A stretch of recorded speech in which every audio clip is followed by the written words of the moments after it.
1774 সালের ডিসেম্বর মাস। কলকাতায় এবছর শীত বড় বেশি, তারই সাথে পাল্লা দিয়ে বেড়েছে মশার উপদ্রব। পিটার ও নীলের মনটা আজ বড় ভারাক্রান্ত হয়ে আছে, উদ্ভ্রান্ত বটে। কিছুক্ষণ আগে এসে পৌঁছেছে রবার্ট ক্লাইভের মৃত্যু সংবাদ। সে মৃত্যুও বড় ভয়াবহ। বেশ কিছুদিন আগে দেশ ছেড়েছেন রবার্ট ক্লাইভ, সাথে জাহাজে করে নিয়ে গেছেন বিপুল পরিমাণ অর্থ, ধনসম্পদ ইত্যাদি। তা দেখে ব্রিটিশদের চক্ষু চড়ক গাছ। একজনও কেউ বিশ্বাসই করতে পারেননি যে কেবলমাত্র রাজস্ব হিসাবে এত বিপুল পরিমাণ ধনরাজি একটি দেশ থেকে নিয়ে আসা যায়। ব্যাপার পৌঁছয় পার্লামেন্টে, সেখানে বিপুল পরিমাণ হইচই হয় এবং লর্ড ক্লাইভকে প্রায় তস্কর, চোর ডাকাতের পর্যায়ে নামিয়ে আনা হয়। এ অপমান সহ্য করতে পারেননি তিনি। নিজের ব্যবহৃত পেন নাইফটি তিনি নিজের গলায় ঢুকিয়ে আত্মঘাতী হন। এ বড় দুঃখের পিটার ও নীলের কাছে, কারণ পিটারের বড় প্রিয় মানুষ ছিলেন তিনি। এরই মধ্যে ঘটেছে আরও বেশ কয়েকটি ঝামেলা। বহুদিন স্ত্রী সন্তান ছাড়া এদেশে পিটার কখন জানি নিজের অজান্তেই মন দিয়ে ফেলেছে রুকসানাকে। রুকসানা তার খানসামা আব্দুলের মেয়ে। এদিকে রুকসানাকে পছন্দ করে ফারুক। ফারুক সে বাংলোর চৌকিদার। এই সব ঝামেলার মধ্যে আবার অ্যানা অর্থাৎ পিটারের স্ত্রী রওনা দিয়েছে জাহাজপথে ভারতবর্ষের দিকে। সে আসবে পিটারের কাছে। এতগুলি ঝামেলা পিটার আর নিতে পারছে না। মনে মনে ঠিক করে ফেলেছে ফারুকটাকে রাত পোহালি তাড়াতে হবে।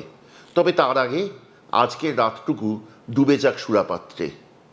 বড় বড় মোমবাতি দানে মোমবাতির ওপর আগুন লাফালাফি করে। সে আগুনের ছায়ায় পিটারের ছায়া গিয়ে পড়েছে দেয়ালে। তাকে দেখতে লাগে অতিকায় দৈত্যের মতো। সেই দৈত্যের ছায়াও কেঁপে কেঁপে যায় দেয়ালে দেয়ালে। পিটার একের পর এক গেলাস খালি করে। কখন জানি তন্দ্রায় বুঝে আসে চোখ। সে ডাকে, আব্দুল, আব্দুল, খানা লাও। পিটারের মাথা ঝুঁকে পড়ে টেবিলের ওপর।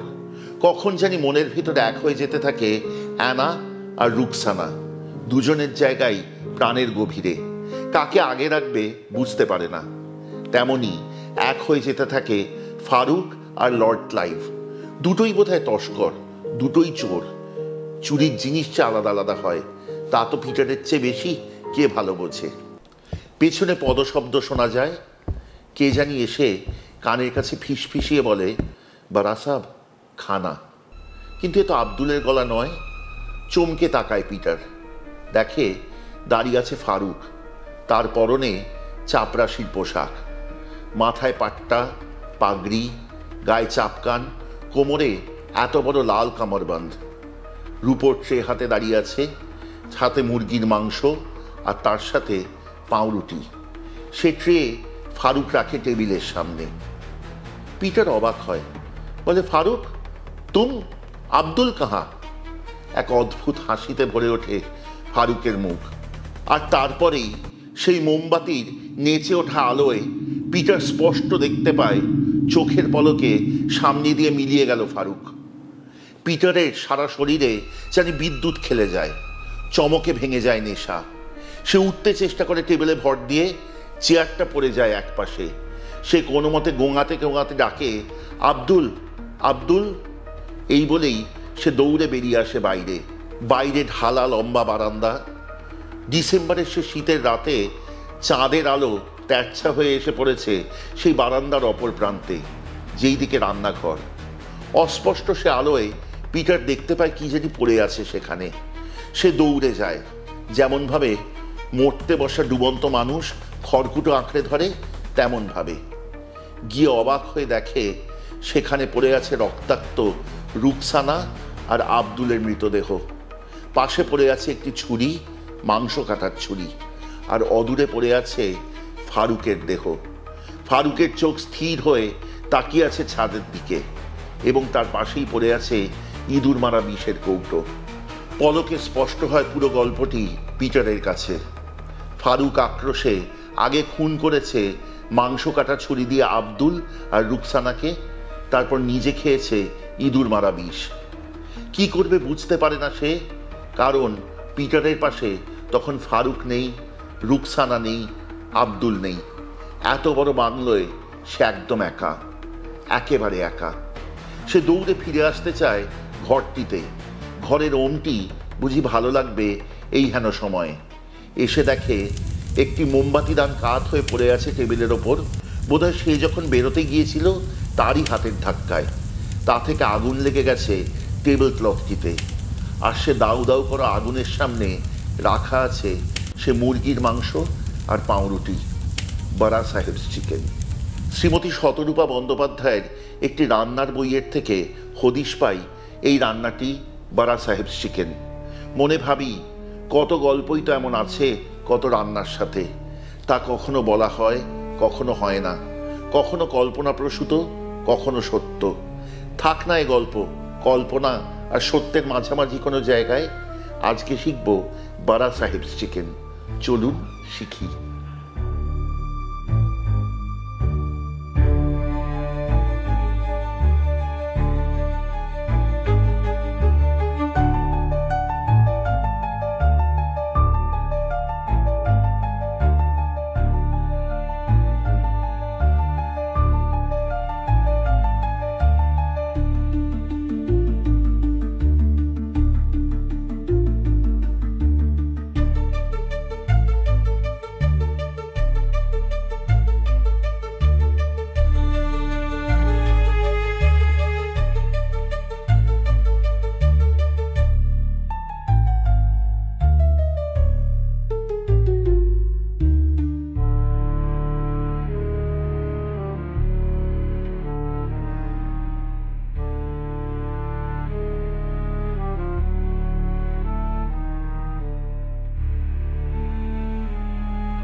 বারা সাহেবস চিকেন রান্নার জন্য সেরে নিতে হবে দুটি প্রস্তুতি পর্ব।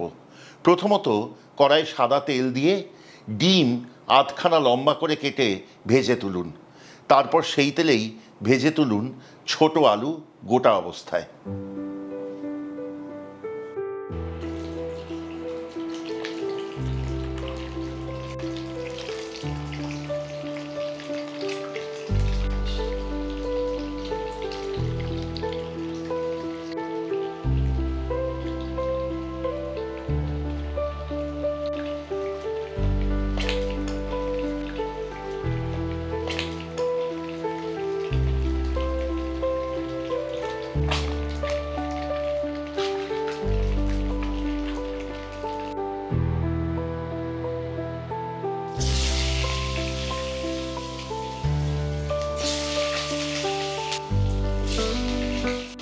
আলু ভাজার সময় যোগ করুন অল্প নুন।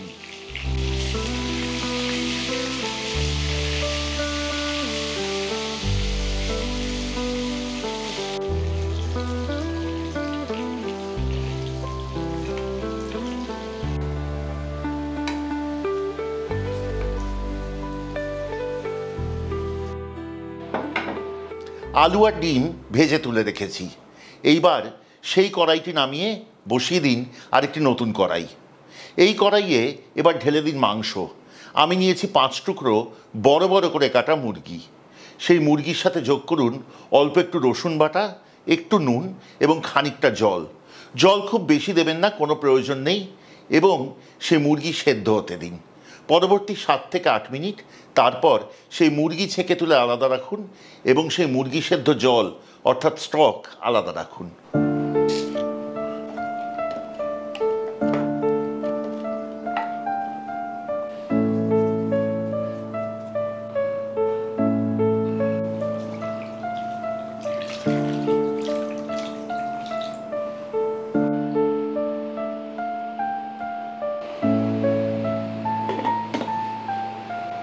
মুরগি যতক্ষণ সেদ্ধ হচ্ছে সেরে নিন দুটি কাজ। প্রথমত ছেঁচে নিন গরম মশলা অর্থাৎ ছোট এলাচ, লবঙ্গ ও দারচিনি।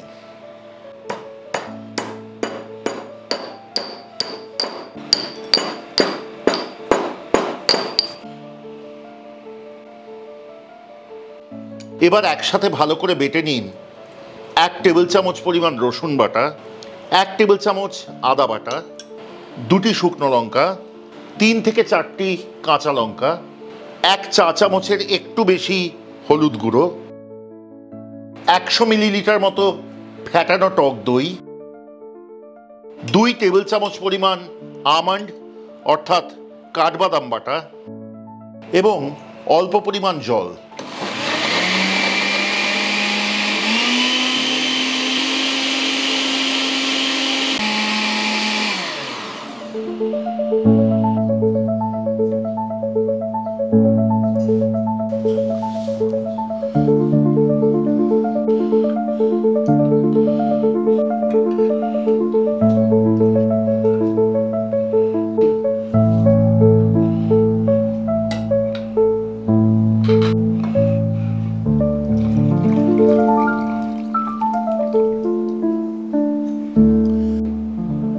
এবার ফিরিয়ে আনুন তেল শুদ্ধ রেখে দেওয়া আগের কড়াইটি।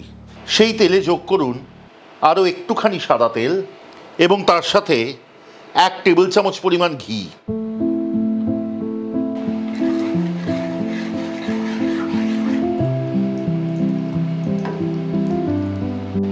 তেল ও ঘি গরম হলে প্রথমে দিয়ে দিন অল্প চিনি, তার সাথে 2টি ছিঁড়ে নেওয়া শুকনো লঙ্কা এবং আগে থেকে ছেঁচে রাখা গরম মশলা। ফোড়নের সুগন্ধ বেরোনো অবধি অপেক্ষা করুন। ফোড়নের সুগন্ধ বেরিয়েছে, এবার ঢেলে দিন আগে থেকে একসঙ্গে বেটে রাখা দই ও মশলা। এই মশলা এবার কষাতে থাকুন পরবর্তী 5 থেকে 8 মিনিট, যতক্ষণ না দই পুরোপুরি মিশে গিয়ে তেল ছেড়ে দেয়। মশলা কষে তেল ভেসে উঠতে শুরু করেছে। এবার এতে দিয়ে দিন আগে থেকে ভেজে রাখা আলু এবং একটু মিশিয়ে নিয়ে তারপর যোগ করুন সেদ্ধ করে রাখা মুরগি।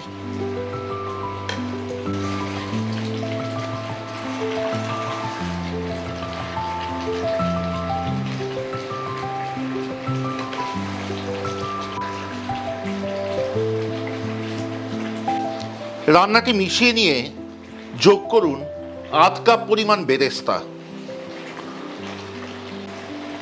আঁচ কমিয়ে আনুন এবং নিভু আঁচে রান্নাটি কষান পরবর্তী 4 থেকে 5 মিনিট। এই সময় রান্নাটিতে যোগ করুন স্বাদ অনুযায়ী নুন। রান্নাটিতে নুন দেওয়ার সময় খেয়াল রাখতে হবে যে আগে আপনি মাংস সেদ্ধ করবার সময় নুন দিয়েছিলেন এবং আলু ভাজার সময়ও নুন দিয়েছিলেন, সেই বুঝে নিজে চেখে নিয়ে তারপর নুন দেবেন। এবার নিভু আঁচে মাংসটি কষাবো পরবর্তী 4-5 মিনিট। তেল ভেসে উঠবে, রঙও অপূর্ব সুন্দর হবে। তারপর আসবো এই রান্নাটির শেষ ধাপে। এই পর্যায়ে যতক্ষণ রান্নাটি কষানো হচ্ছে আপনাদেরকে বলি কেমন লাগছে আজকের পর্ব এই অ্যাংলো ইন্ডিয়ান বারা সাহেব চিকেন আমাদের দয়া করে কমেন্টে লিখে পাঠাতে ভুলবেন না। যদি ভালো লাগে সাবস্ক্রাইব করে সঙ্গে থাকবেন, খুব আনন্দ পাবো। অবশ্যই শেয়ার করবেন আত্মীয় বন্ধুদের সাথে এবং যদি মনে করেন আমাদের চ্যানেলের সব রান্নার নোটিফিকেশন প্রথম পৌঁছবে আপনার কাছে, তাহলে অবশ্যই আমাদের চ্যানেলের বেল আইকনটি টিপে দিতে ভুলবেন না। আর হ্যাঁ, আমাদেরকে যোগাযোগ যদি করতে চান আপনাদের পারিবারিক রান্না নিয়ে, আমাদের থেকে খাবার অর্ডার করতে চেয়ে, যেই প্রসঙ্গে বলি আমাদের কিন্তু প্রায় প্রত্যেক সপ্তাহান্তে একটি করে পপ আপ হয়, যেটি আমরা কলকাতা, সল্টলেক এবং নিউ টাউন জুড়ে আপনার বাড়িতে পৌঁছে দিই। সেই পপ আপ আপনারা দেখতে পাবেন আমাদের ফেসবুক পেজে, ইনস্টাগ্রাম পেজে এবং আমাদের ইউটিউব চ্যানেলে। যদি সেই খাবারও নিতে চান দয়া করে আমাদের যোগাযোগ করুন 6291834357 এই নম্বরে। আরেকবার বলি, আমাদের যোগাযোগের নম্বর 6291834357। রান্নাটি থেকে কিন্তু তেল ছেড়ে এসেছে। এবার আসবো রান্নার শেষ ধাপে।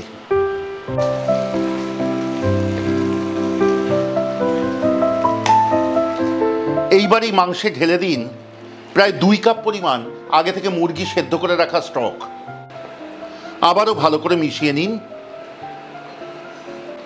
এবং আঁচ মাঝারিতে এনে রান্নাটি ঢাকা দিন।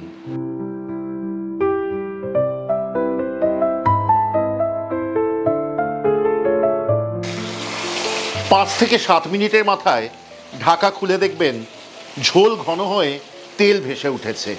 এবার এই রান্না শেষ করার পালা। ওপর দিয়ে ছড়িয়ে দিন আরও আধ কাপ পরিমাণ বেরেস্তা এবং খুব অল্প পরিমাণ ঘি।